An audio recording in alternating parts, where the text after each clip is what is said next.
Magnetic fields are created by moving charges.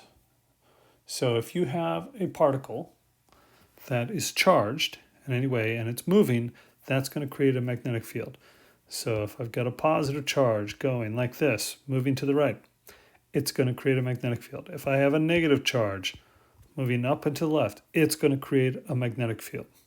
That's how magnetic fields are created ultimately, is by moving charges.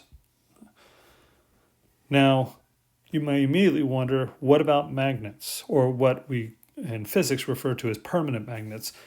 How does a magnet create a magnetic field? After all, it's not like the magnet is moving. It's just sitting on my refrigerator. It's not doing anything, yet it has a magnetic field. Clearly, it's sticking to the refrigerator.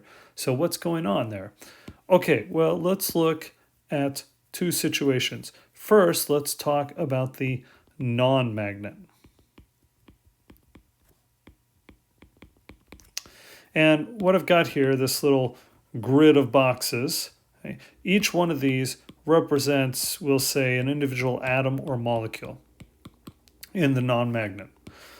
And so each individual atom or molecule is going to have its own magnetic field. And that's going to come about mostly from the motion of the electrons. So because the electrons are moving, they're going to create a magnetic field. And that magnetic field is going to have a direction for each individual atom or molecule. And so for this first box here, this first atom, that magnetic field might be pointing in this direction. For this next one, it might be pointing that way. I'm just going to go through and draw a whole bunch.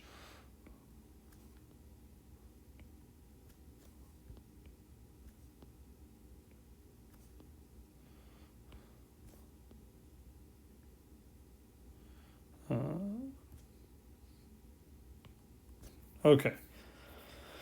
Now, I've only drawn 12. Obviously, if we're talking about something that we would call a magnet, it's got quadrillions of particles in it, if not more.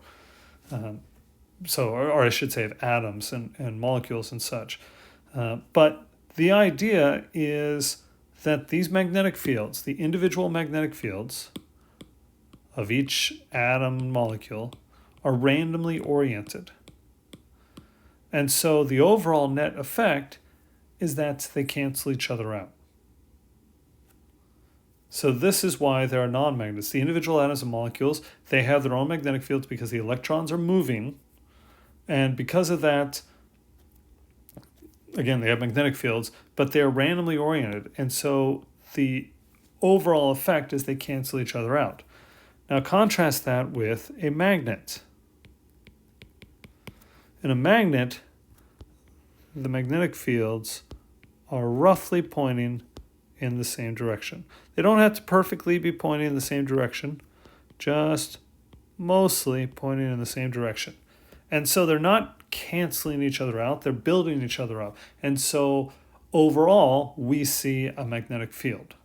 And this is why there are permanent magnets. Not every material is capable of keeping all these magnetic fields pointing in the same direction. There are various factors that go into that, but in general, we only see this in metals, in specific metals, because not even all metals do this. It's only very specific ones that are capable of doing this.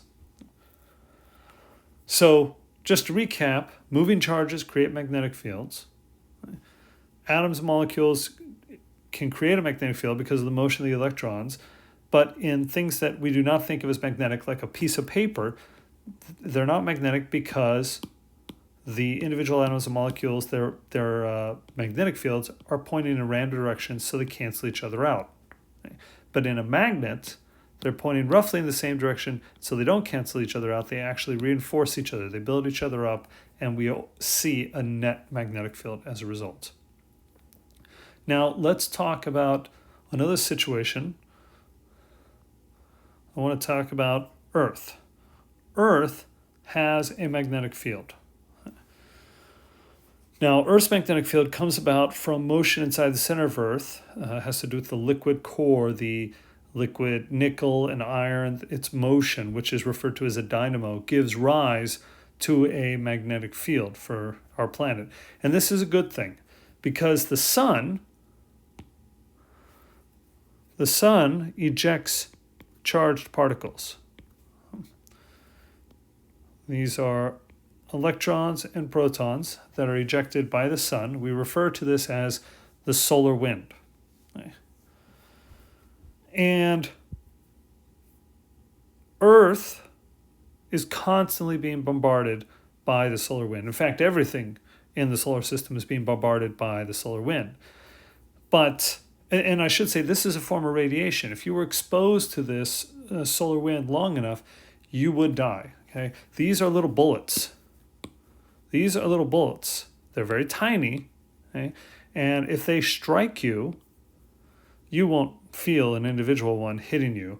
But it can go through and it can hit things like your DNA, the DNA in the cell, and it can cause a mutation. And most of the time, it will cause the cell to die. That's a common one. Or another possibility is the cell could repair the damage. So those are probably the two most likely possibilities, that the cell will repair the damage or the cell will die. But sometimes it causes a mutation and turns the cell into cancer. And when that happens, of course, that's bad. So it's important that we not be exposed to this radiation, to this solar wind, okay? But as I said, the solar wind's constantly bombarding Earth. So how is it that we are not exposed? How are we protected? And it's because of Earth's magnetic field. Earth has a magnetic field, okay? And it stretches out of